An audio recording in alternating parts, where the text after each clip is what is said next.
So where did the name Africa come from? Who gave the continent that name? What does it mean? Do we even like the name? Well, it does sound good, to be fair. And another important question, why does Africa look smaller than it is on the world map, and while other smaller continents are enlarged? Well, let's answer all those questions in this video.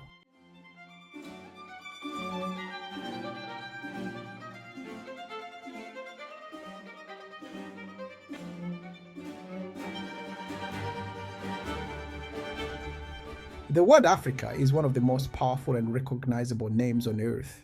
It appears in school textbooks, history books, passports, treaties, and global institutions. It represents more than 1.4 billion people and the second largest continent on the planet. Yet for most of human history, Africa was not called Africa at all. The people who lived on this vast landmass, from the Nile Valley to the Cape, from the Sahara to the rainforests, did not wake up calling their world Africa. They knew their lands by thousands of names: kingdoms, regions, rivers, clans, and homelands. Having one name for the continent at the time, no chance. So where did the name come from? How did a word that once described a small coastal area in modern Tunisia grow to label an entire continent? To answer that question, we must travel across languages, empires, maps, and myths, and examine 5 major theories, each revealing something important about how Africa became known to the world. Theory 1. The Roman theory, the land of the Afri. Among historians and linguists, the Roman explanation is the most widely accepted origin of the name Africa. So around 2,000 years ago, the Mediterranean world was dominated by one superpower, the Roman Empire. Rome's greatest rival was Carthage, a powerful trading city located in what is now Tunisia. After a series of brutal wars known as the Punic Wars, Rome defeated Carthage and took control of its territory. This region became Rome's first permanent province in North Africa. Who were the Afri? When Roman soldiers and administrators arrived, they encountered local Berber populations. One of these groups was known in Roman records as the Afri. In Latin, Romans often named territories by combining the name of a people with the suffix "ica", meaning land of. So Africa plus "ica" equals Africa. The Romans referred to the area as Africa Terra, meaning the land of the Afri. At this stage, Africa meant only a small coastal zone, roughly northern Tunisia and nearby regions. The Romans had no idea that this landmass stretched thousands of kilometers south. To them, Africa was not a continent, it was a province. Where did the Romans get the word Afri? Most scholars believe it comes from the Berber Amazigh word Ifri, plural Ifran. In Berber languages, Ifri means cave or cave dweller. This makes historical sense. In ancient North Africa, many Berber communities lived in rock-cut dwellings. Caves provided cool shelter in hot climates. Some of these cave settlements still exist today. Under this interpretation, Africa originally meant the land of the cave dwellers. It is a reminder that names often begin as descriptions, not grand titles. Theory 2. The Phoenician theory, the land of dust. Before Rome ever arrived in North Africa, another civilization dominated the Mediterranean. The Phoenicians and Carthage. The Phoenicians came from the eastern Mediterranean, modern Lebanon. They were master sailors, traders, and colonizers. They founded Carthage centuries before Rome and controlled vast trade networks across North Africa. In Phoenician, a Semitic language related to Hebrew, the word afar is often translated as dust, dry land, earthy ground. Some historians believe that Phoenician traders, seeing the arid landscapes of North Africa, referred to the region as Afar. When Rome later conquered Carthage, it may have adopted this existing name. Latinized it into Africa. This theory is plausible but debated. Unlike the Afri explanation, it relies more on linguistic similarity than direct written evidence. Still, it reminds us that Africa's name may predate Rome itself. Theory 3. The Greek theory, the land without cold. The ancient Greeks also played a major role in naming the world. Greek scholars, sailors, and geographers explored North Africa long before Roman rule. They often named places poetically, based on climate and experience. Afrique. One popular theory suggests the name comes from the Greek word Afriki. Breaking it down, frike equals cold, shivering equals without. So, Afrique equals the land without cold. To Greeks living in colder climates, North Africa felt warm, sunny, and fertile. Modern linguists are careful with this theory. Why? There is no early Greek text that clearly uses Afrique as a place name. Many scholars believe it is a later folk etymology. It may have been invented after Africa was already named. Still, the idea survives because it captures how outsiders experienced Africa as a land of warmth and abundance. Theory 4. The Egyptian theory, turning toward the birthplace. Some of the most intriguing and controversial ideas come from ancient Egypt, which Egyptians called Kemet. Egypt was one of the earliest civilizations on Earth and had deep spiritual ideas about land, life, and origin. Afruika, a spiritual interpretation. Some researchers point to an Egyptian phrase, af to turn toward. Rui, opening, emergence, or birthplace. Ka, spirit, life force, inner, essence. Under this interpretation, Africa means turning toward the birthplace of the spirit. This idea aligns with modern scientific discoveries. The earliest human fossils come from Africa. Humanity began on this continent. Academic caution. Mainstream Egyptologists note there is no definitive hieroglyphic record linking this phrase directly to the continental name. The theory is symbolic rather than linguistic, and however it remains powerful culturally, especially among those who view Africa as the cradle of humanity. Theory 5. Indigenous names, Alkebulan. If Africa is largely an external name, an important question remains. What did Africans call their own land? One widely cited indigenous name is Alkebulan. What does Alkebulan mean? Alkebulan is often translated as Mother of Mankind, Garden of Eden, Land of the Blacks in some interpretations.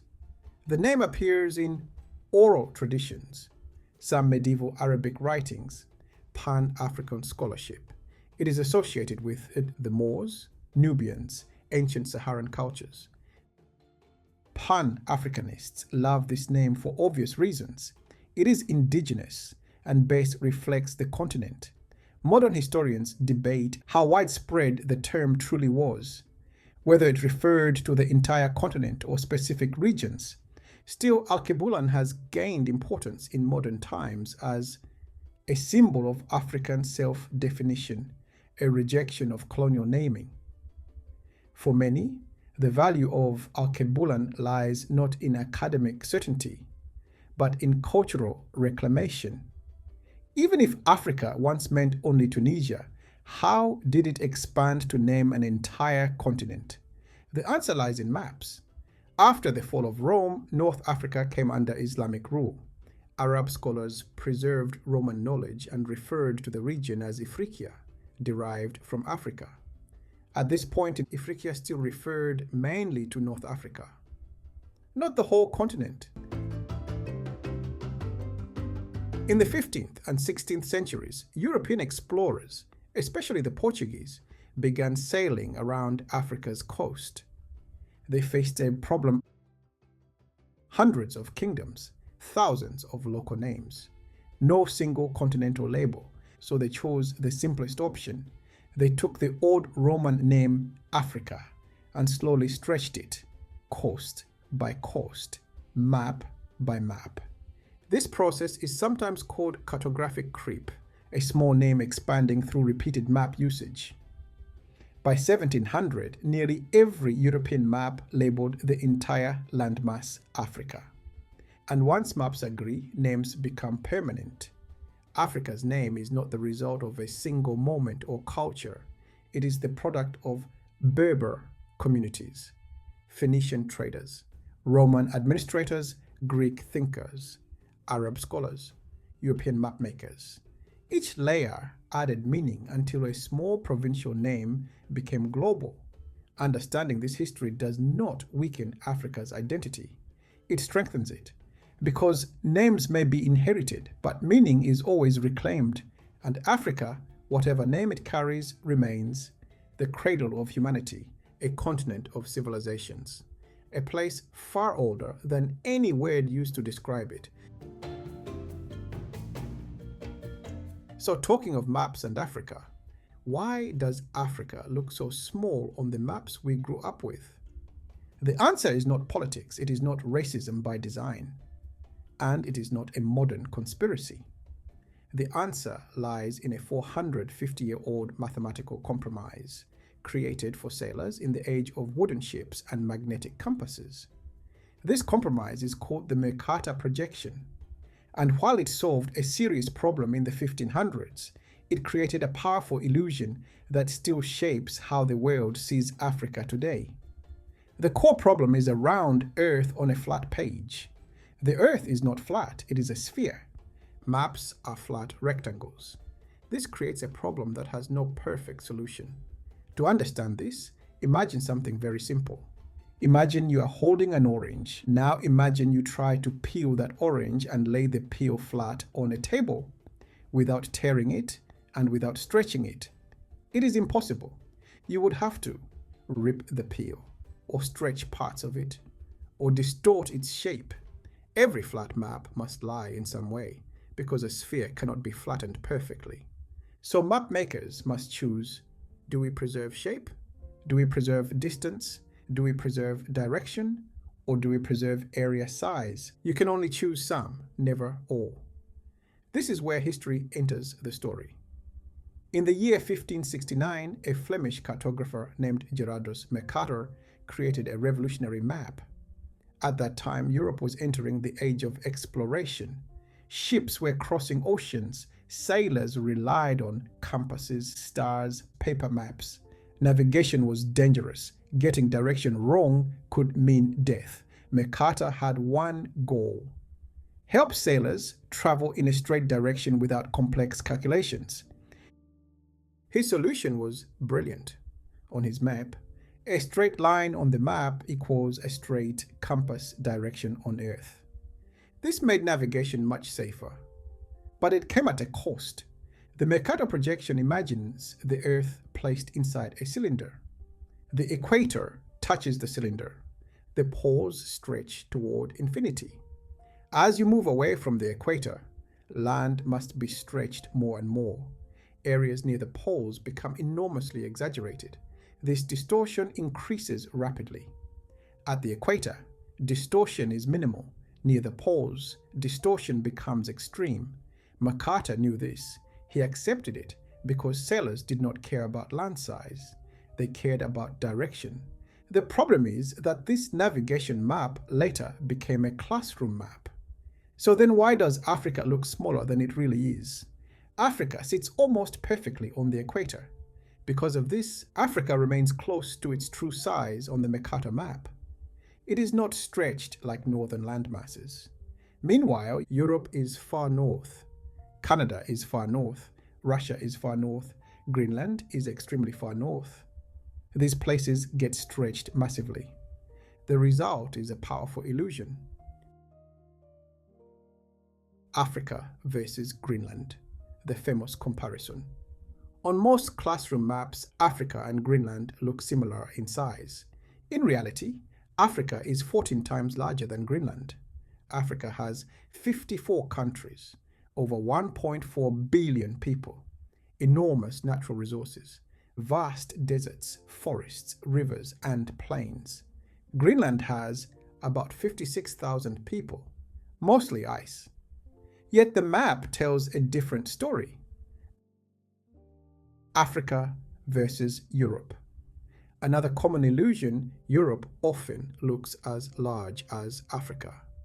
In reality, Africa is 3 times larger than Europe. Africa can contain Western Europe, Eastern Europe, Scandinavia with room to spare. But the Mercator map reverses that perception, the fit test that shocks people. When people see a true size map for the first time, one test always surprises them. You can fit all of the following inside Africa at the same time: the United States, China, India, Japan, most of Europe. This is not exaggeration, this is mathematics.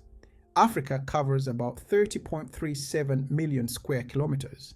That is more than the US, China, India, and Europe combined. Yet many people subconsciously think of Africa as medium-sized. That belief comes from the map, not reality.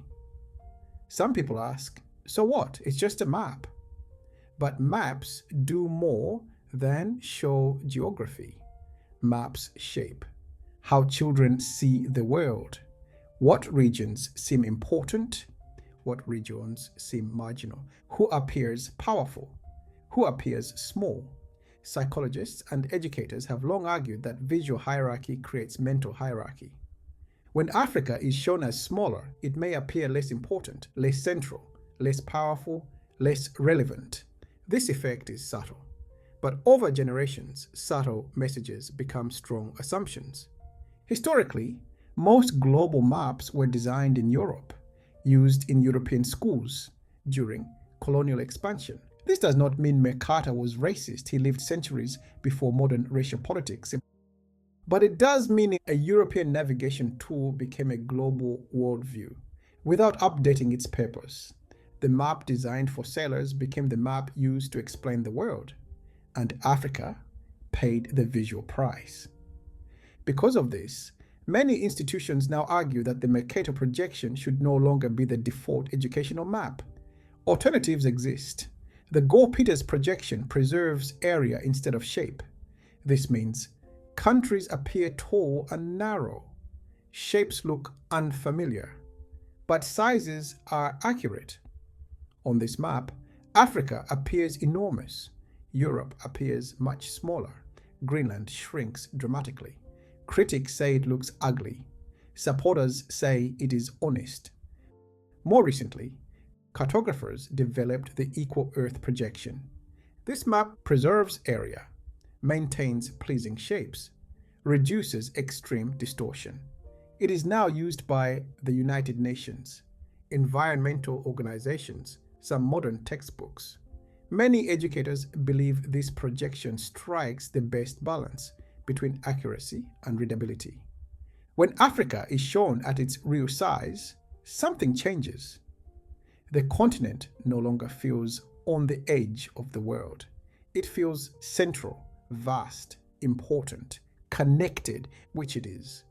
Africa contains the longest river systems, holds critical mineral reserves, is home to the youngest population on Earth, will shape the global future more than any other continent. A map that hides its size hides its role. No map is neutral. Every map chooses what to preserve, chooses what to distort, chooses what to emphasize. The Mercator projection was a brilliant solution for the 16th century sailors. But in the 21st century, its dominance creates a distorted mental image of the world, especially Africa. Understanding this does not mean rejecting old maps. It means reading maps critically. Because when you change the map, you often change how people see the world. And sometimes you finally see Africa for what it has always been, one of the largest, most central, and most important continents on Earth.